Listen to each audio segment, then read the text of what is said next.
இப்போ ரீசெண்டாக பார்த்தீங்கன்னா, ஒரு வீடியோ ஒன்று ட்ரெண்டிங்கில போயிட்டு இருக்கு. என்னென்னா, எனக்கு யாரை பார்த்தாலும் பொறாமை இல்லைங்க.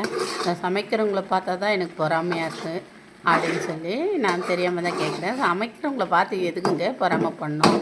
பொறாமைப்படுறத விட்டுட்டு ஒன்று அவங்கள என்கரேஜ் பண்ணுங்கள், நல்லா இருக்குன்னு பாராட்டுங்க.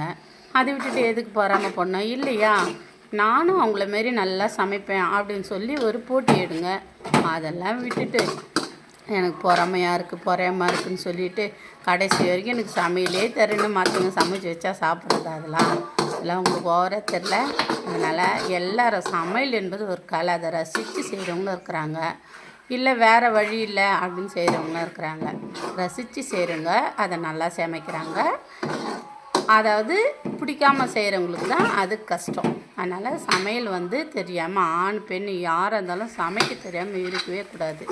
என்ன, சமைக்க தெரியாதவங்க வாழ தெரியாதவங்க சொல்லுவேன் நான். அதனால் தயவு செஞ்சு நீங்கள் எல்லோரும் ஒரு சின்ன சின்ன சமையலை கூட பார்த்து சமைச்சு நீங்களும் நல்லா அழகாக சாப்பிடுங்க. இனிமேல் யாரையும் பார்த்து பொறாமைப்படாதீங்க. பொறாமை எலும்பு வைக்கியம்.